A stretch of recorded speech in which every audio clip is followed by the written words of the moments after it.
Welcome to Wayne's Old Time Radio Page channel. I'm Wayne, your host. These programs are brought to you by support of our listeners. You can give your support at Patreon or PayPal, either one. There's clickable links in the description below. Thanks for your support and enjoy the shows. From Hollywood, it's time now for Johnny Dollar. Good morning, Johnny. This is Carol. Oh, hi, Carol. Sleep well?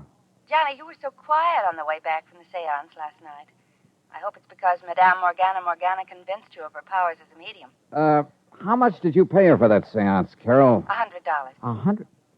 Want to meet me in the coffee shop downstairs for breakfast? I'd love to. 15 minutes? 15 minutes. Goodbye. Oh, and weren't you thrilled to hear the voice of your dead brother again? Yeah. Bye. Except that I never had a brother.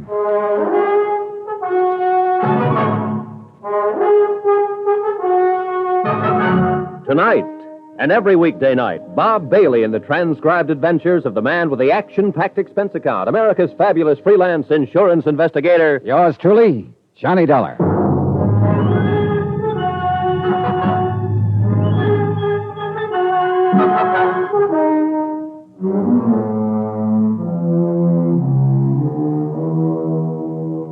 Expense account submitted by Special Investigator Johnny Dollar, location New York City.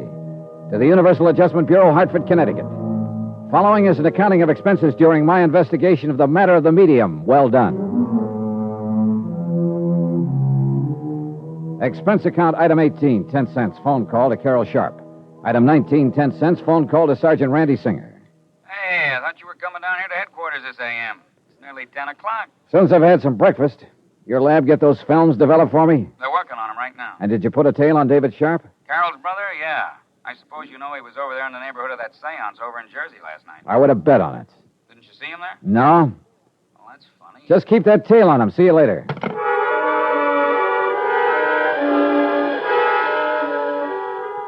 Item 20, 1070, long-distance call to the city editor of the Mock-Chunk, Pennsylvania Herald Express. For a full half hour, I asked him questions about the Sharpe family, about one member of the family in particular. Then, item 21, 585, breakfast for Carol and myself in the coffee shop at the Swank Bell Towers. You must have been impressed, Johnny. You're so quiet.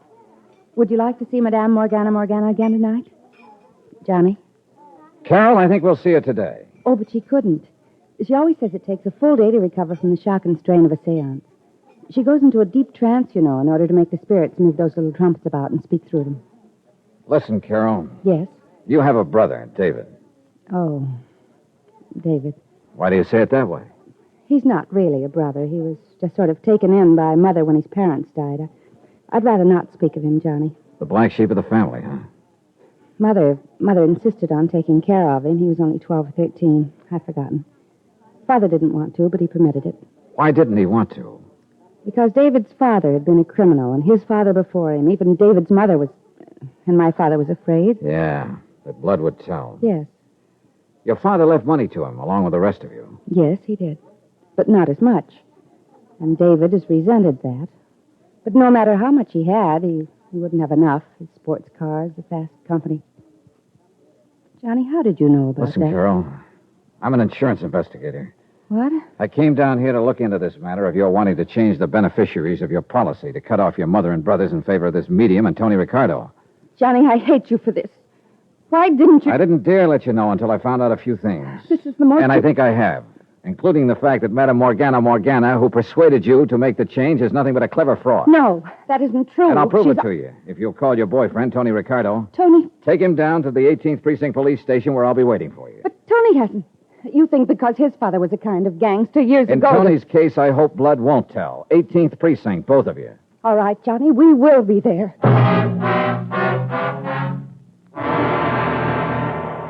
Hey, Johnny. The picture took last night. Oh, thanks, Randy. Hey, why'd you ever get the idea of using infrared light and infrared film? Anything else, anything that let them know I was taking pictures would have busted up the seance. Yeah, look at this one. Yeah, I'd like to publish those. Scare a lot of those phony psychics out of business and out of town. Oh, here's the one that I Oh, like. Mr. Dollar, we're here. Hi, Dollar. Oh, hello, Tony. Miss Sharpe, Mr. Ricardo, this is Sergeant Singer. How do you do? Hi. And now, will you please show us this proof you were talking about? Yes. Dollar, how did you make out, huh? Made out very well, Tony, thanks to a miniature flash camera I had tucked into my pocket last night. I guess you wondered, too, how Madame Morgana Morgana worked her racket. He did not. Tony knows as well as I do that she's completely honest. Like any normal person, he may have questioned the almost miraculous powers of this woman in the beginning, but no trumped-up tricks that you... Where did you get this picture? And look at this one. She's moving that trumpet herself with a long, kind of extended handle. Extension grip, they call it. She probably hid it in the front of her dress. Oh, no. But these pictures in that dark room... Infrared photography. Maybe she did use one trick, but the voices came from trumpets floating about in the air above our head. And look at this one. Taken when your father was supposed to be speaking to you. Oh, no. That little trumpet has a long tube on it. Yep. Extending into that curtained doorway at the end of the room where somebody could whisper through it. Oh, this is terrible. And the hundreds, the thousands of dollars I gave her, believing in her. Yep. I'm afraid you were really took. Here. Here's where my dead brother, Richard, spoke to me. The hanging trumpet is over your head. Yep. But how could she know? I didn't tell her. Oh, yes, you mentioned your brother. A completely non-existent brother, Carol. Oh, Made up. Like the dream of you I told you about. and I believed you, too. But how could she find out all those things about me? Miss Sharpe, a couple of nights ago, I took Mr. Dollar to a medium that was a bum compared to this one. She told him all about himself. Have you forgotten what I found out about you and your brothers just in the last 24 hours? Oh, I don't know what to say. Don't try. We've still got to pin this whole thing down. I'm sure this Madame Morgana Morgana wasn't working alone. But who could be... How about it, Tony? No. No, not Tony. Just because his father was... Oh, no, please. Oh, thanks, darling. I got a report here, Johnny. Apparently he's moved again. And you guessed right. Yeah. Then we better get going. Can we use a prowl car? No, but we can get an escort as far as the city line. Then come on, all of you.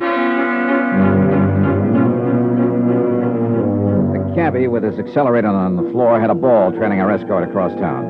And we had to hold him down when we finally reached the Jersey side. Randy Singer obviously had no authority over there, but as it turned out, I'm glad he came. When we pulled up to the home of Madame Morgana Morgana, I couldn't help noticing a Studebaker Golden Hawk sticking out from behind the house with a Pennsylvania license. I wasn't the only one to notice it. Johnny, that looks like David's car. I think it is. Come on. Johnny, I'm out of my jurisdiction. Oh, yeah, maybe you better wait. Yeah. Oh, Johnny, I knew David was bad, but... Oh, I still can't believe it. I know how you feel, Carol, and I'm sorry. Mr. Dollar. Wait a minute. Johnny, if you do a thing like this... I'm ready for anything. Look, Mr. Dollar, why don't just you and I go in? If anything happened to Carol, I'd never... Oh, Carol, dear. And Mr. Ricardo and Mr. Dollar. Hello, Madame Morgana. Do you mind if we come in? Why, no. But not for another meeting, of course. The strain of last night's convocation is still with me, I'm afraid. Yeah, maybe you ought to up the price for your next seance. But there ain't going to be no more. Mr. Dollar, I don't understand. Come on, Carol, Tony. We're going to look over that seance room in broad daylight. No, you can't. I won't let you destroy the sanctity of that room. Oh, yes, you will. I'll lay it on the line to you, madam, whatever your name really is. This monkey business of yours has gone far enough. So this is the room. What terrible things you're saying. You take a thing like spiritualism that a lot of honest people believe in and make a dirty racket out of it. Carol, this man is mad. Make him leave this sacred place at once. Carol? What right have you to make such horrible implications? Implications? Those were accusations. Would you like to see how those spirits of yours move trumpets around in the dark? They couldn't be seen. And how those spirit voices suddenly appear out of thin air? Look at these pictures. How did you get these? I cannot tell a lie. I did it with my little camera. Well? All right, you've exposed me. But there was nothing malicious about it. If you knew the solace, the comfort of mind and spirit these things have brought to the people who come to me. At $100 a crack, sometimes more. Why not? Carol has money. So have the others who come to me. Did you plan to make them all turn their insurance policies over to you? And then contrive to have them suddenly and unexpectedly join their immortal ancestors in the great beyond? No, that wasn't my idea. Oh, I knew something like this might happen. It has happened. Now, where is he? No, I don't know what you're talking about. Your assistant, or colleague in crime would be a better word, who stood inside the curtained door of the seance room and made with the phony voices of the dead, who gave you all the information on Carol, who's probably done a nice little research job on me since my visit last night. Yes, Mr. Dollar. David. I know all about your activity as an insurance investigator and why you're here.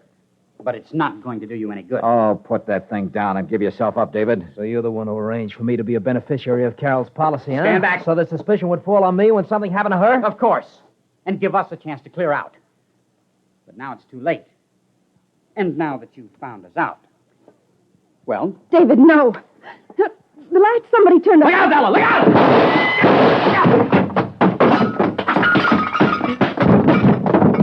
Are you dirty? Pull a gun on me, will you? Easy, Johnny. Control yourself. I'll knock you. Randy. You'll just get up off my Here, chair. the lights. But, David. When I flicked off the lights, Tony here made a dive for him. Here he is, wrapped up in the corner there. Yeah, I've got his gun. Ooh, you got a mean left there, Johnny. Oh, I'm sorry, Randy, but... See, I thought this was out of your jurisdiction. I get curious about comparing your lousy photography with the room itself, Johnny, so I sneaked in the back door. When I saw what was going on, I lost my head, I guess. All right, Dave. Up on your feet. Oh, John. Easy, Carol. Better get her out of here, Tony. Yeah, sure. And remember that crack about blood will tell?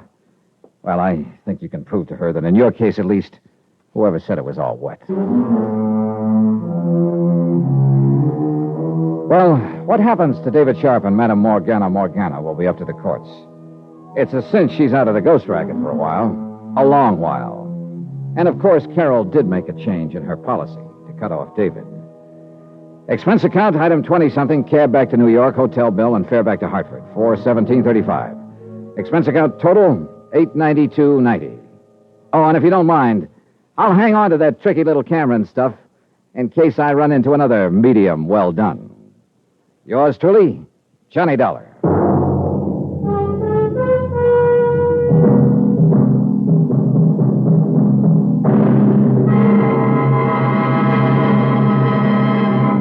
Now, here's our star to tell you about next week's intriguing story. Next week, the tears of night matter. A fabulous necklace and a fabulous girl. Join us, won't you? Yours truly, Johnny Dollar.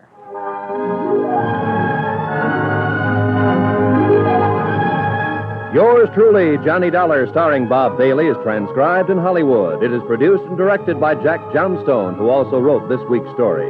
Heard in our cast were Virginia Gregg, Lawrence Dobkin, Lorene Tuttle, Harry Bartell, Eleanor Audley, Joseph Kearns, Herb Vigran, Junius Matthews, Tony Barrett, and Sam Edwards. Musical supervision by Amerigo Marino. Be sure to join us on Monday night, same time and station, for another exciting story of yours truly, Johnny Dollar. Roy Rowan speaking.